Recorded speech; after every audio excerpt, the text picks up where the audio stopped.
Hello everyone. Today is my last opportunity to have some time on this 25 ranked Wurlitzer, and before I go home for the summer. And so I figure I should take advantage of this time, and I'm going to film a little crash course on how I go about playing the theater organ. So, I hope you enjoy. So, the way I've learned to kind of conceptualize the theater organ is that it's kind of a one-man big band here. You know, you've got your rhythm section and your horn section. Your rhythm section being your accompaniment manual and your pedal.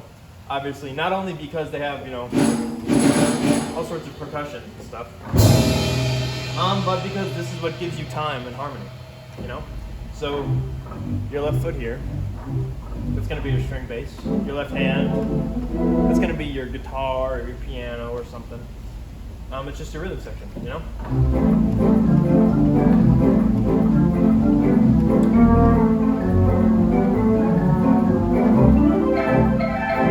Yeah, so that means that your horn section in the big band is going to be your right hand and all the other manuals, And so that's the way I kind of think about it when I'm improvising an arrangement or I'm just playing around, when I get an opportunity to play an instrument like this.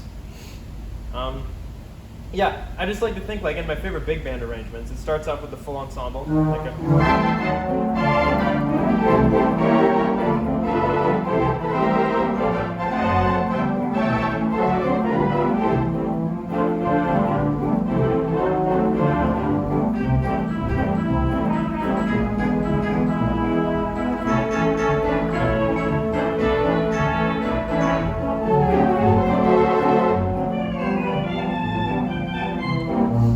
So it started with the full ensemble doing its own thing, and then it broke into like little individual people introducing the melody or like a solo section, And then in big band arrangements, you have shout choruses where after you do like all of your theme introductions and all this playing around with it, then you might do a key change.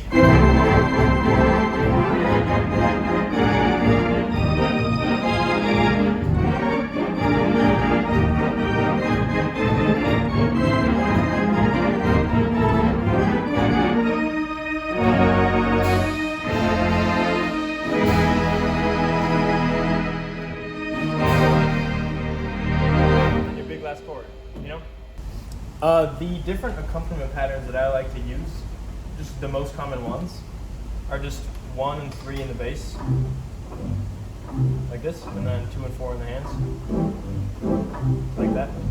I like to play 6 chords, not like the inversion 6, but like the extension 6, C6, and then my favorite version of it has the E on the bottom. I just feel like it's the best in the hand, So the waltz version would be,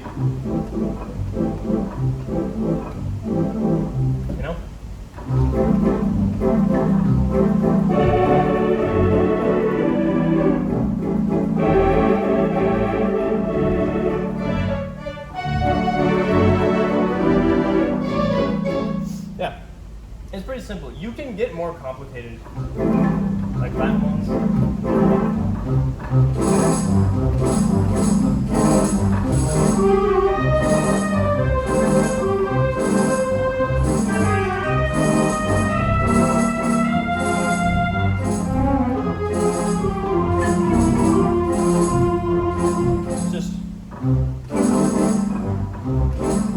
I'm not going to work out those rhythms. I don't feel like thinking it through. Just kind of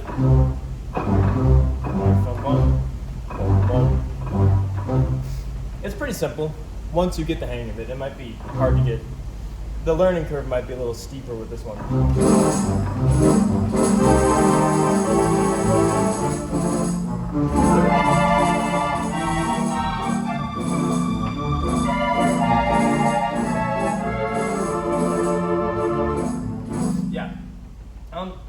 There's just the biggest thing that I found is just playing around with it, And if all else fails, that simple one, that can do anything for you.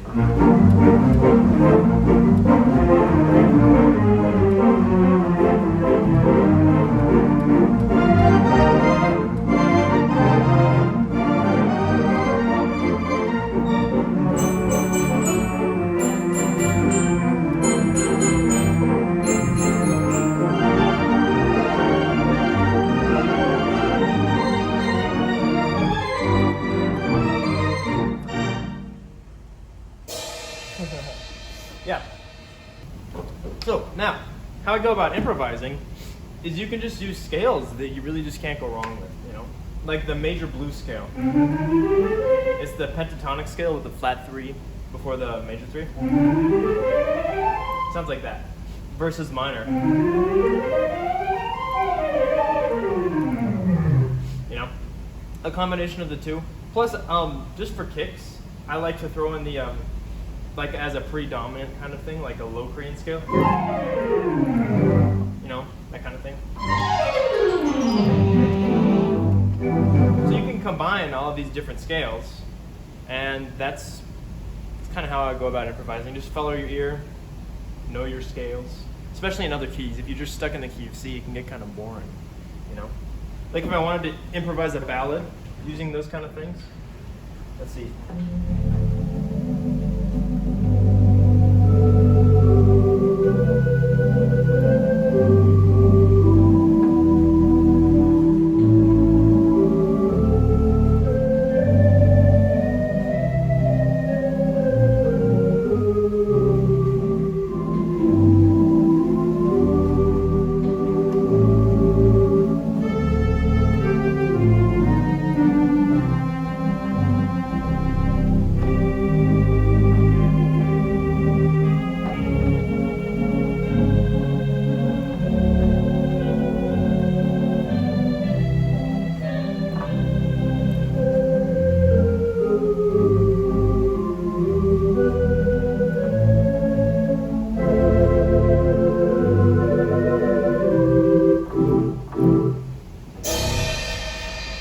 Yeah, I just improvised that, and it was just using the using that scale in different keys, because if you just stay in one key the whole time in an improvisation, boring, you know. For faster stuff, you can still use the same scales.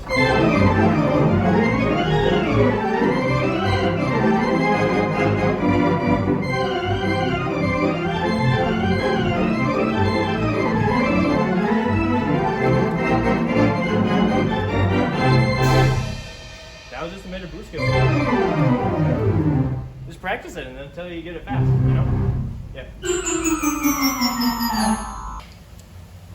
So, theater organ registration is pretty similar to classical organ registration in the more romantic style, you know?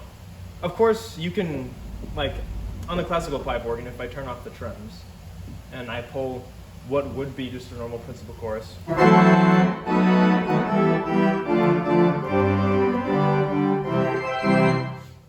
you can get that, except that's not quite the theater sound you want, even with the trems. I like to build with the triangle on the bottom, if you know what I mean. So, like, I spent the last hour just setting a nice crescendo here. And I like to add to the bottom before I add to the top. For example, if you want to start with nice soft flutes, like just an 8-foot concert flute, and then instead of immediately going to the 4-foot flute and then the 2-foot flute and then adding the tibia clausa 8, and then the piccolo and then blah blah blah at different pitches, I like to add all the 8s, you know, slowly. And then a 16, and then boxes, strings, and then some 4s, and then go through all the families at 4-foot pitch. I feel like that just gives you a more symphonic type crescendo, which is what you kind of want with the theater organ. Because I said earlier, it's like imitating a big band. It's also, well, it was meant to imitate the orchestra, right? So you can kind of see with my registrations here, it kind of builds up from the bottom, especially in the accompaniment, what you can't see here. But it still follows the 4 main families of organ tone. I think the big difference here is just the sheer number of reeds that you have to play with, you know? Like, I'll just show you on this organ the different reeds. We have an English post horn, the big one. We have a brass trumpet, which is brass resonators, a D trumpet, D style, rounder, a tuba horn, a clarinet, a kinura, which that needs its tibias. It gives you that sound. We have a crummet. It's like a more pitch-defined kinura, an orchestral oboe, a saxophone, an oboe horn, and 2 separate voximandas, number 1 and number 2.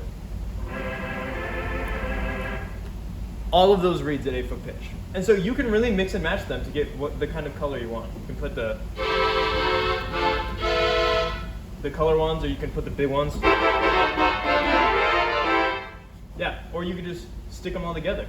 And then all of them are at 16-foot pitch too.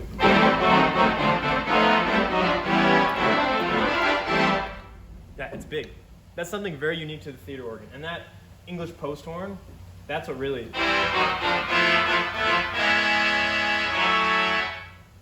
That's what gets the ball rolling, as they say. That's what puts the donkey in the barn. Percussions, in my opinion, they're like salt and pepper. Used sparingly, they can make it taste really nice. But if you put too much, it can make it kind of gross. And so, like, I'll put the glockenspiel on like one registration, like up here. Except for maybe if I have like full organ on, I'll put the xylophones. But they blend well, you know? They don't stand out, punch you in the face compared to the rest of the ensemble. You know what I mean? Get your big...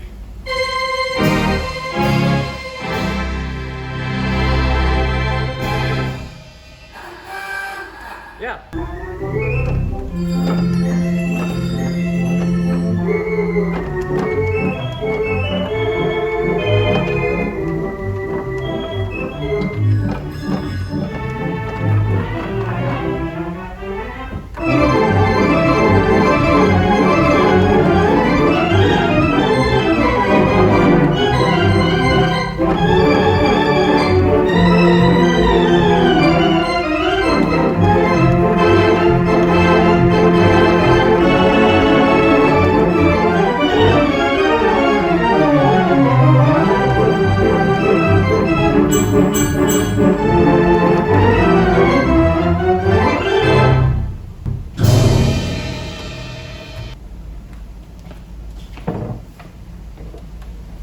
One thing I like doing when I have the opportunity to play a theater organ of this size is to use the Emmanuels in dialogue with each other. Set contrasting registrations, you know, and use them in dialogue.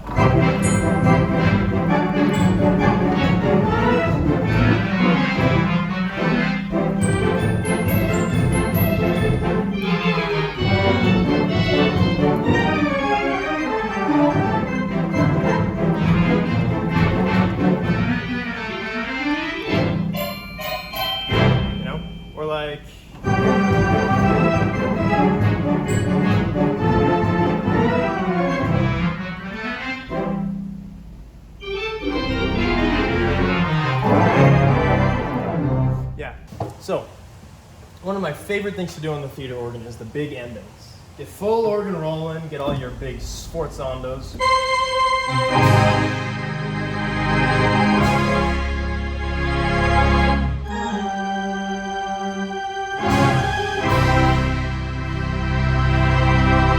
You know, that kind of thing. So I'll show you some of my favorite big endings that I like to use. The first of which is just a series of dramatic chords. I'll do all of this in the key of C.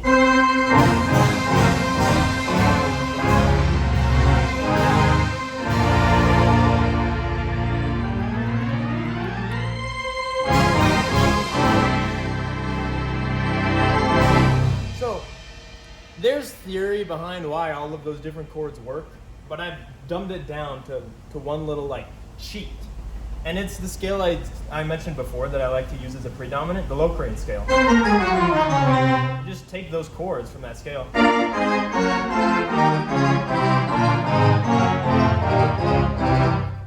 That's a good shortcut to getting you some pretty dramatic sounding chord changes. You know? Here, let's see. I'll play the ending of a song for you guys.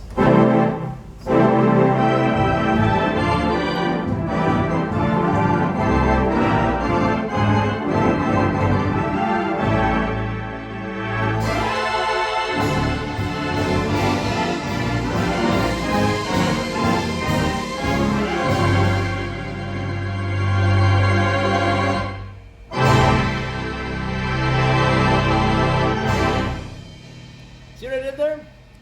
Just using that Locrian scale. So you can play around with it in different keys. That's one of my favorites. And then the other one, I heard Dylan David Shaw play on the Wanamaker organ when he played Malagueña, I think it's called, Malagueña. Something like that. He just went. It's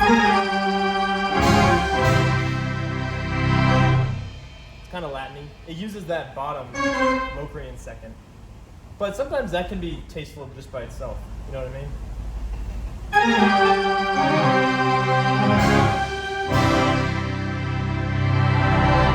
So those are kind of the big chordal endings. If you want something a little simpler, like if this isn't the end of your program, I like to do the classic bassy ending. Let's go. Oh. Like that. So what you do, I'll do it in C. Just 1 on top, 6 on the bottom, and then you go around the 3 chromatically, just like that. So to do it authentically, you need to be able to reach a 10th, that, but it's super fun, you know? Or you could do it in like a faster context, like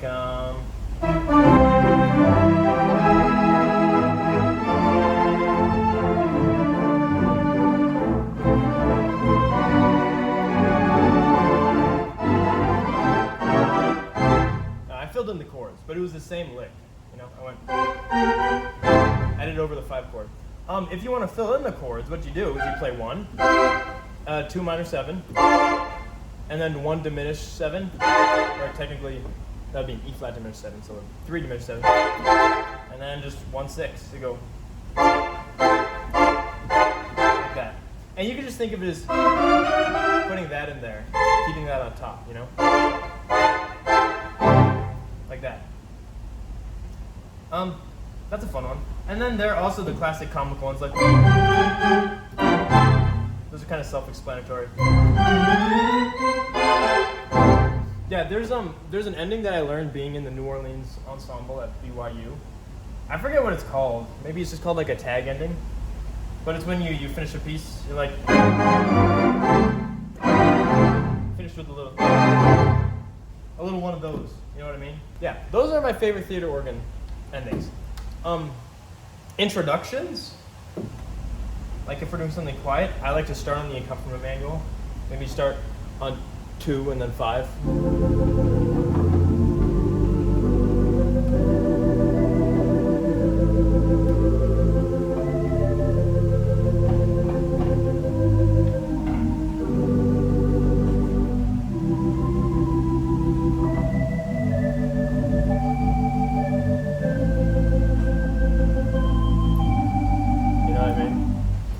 For big ones, I really like Fraser Darkshore's introduction to his I Got Rhythm from his At Home album. It goes like this.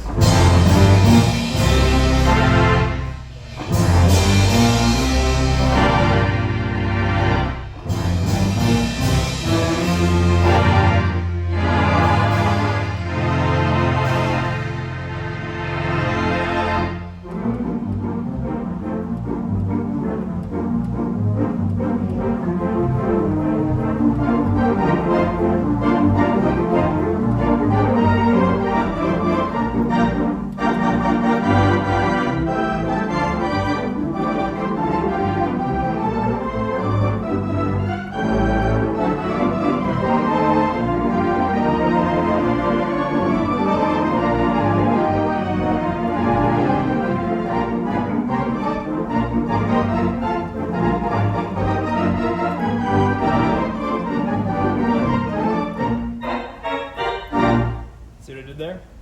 Bassy ending.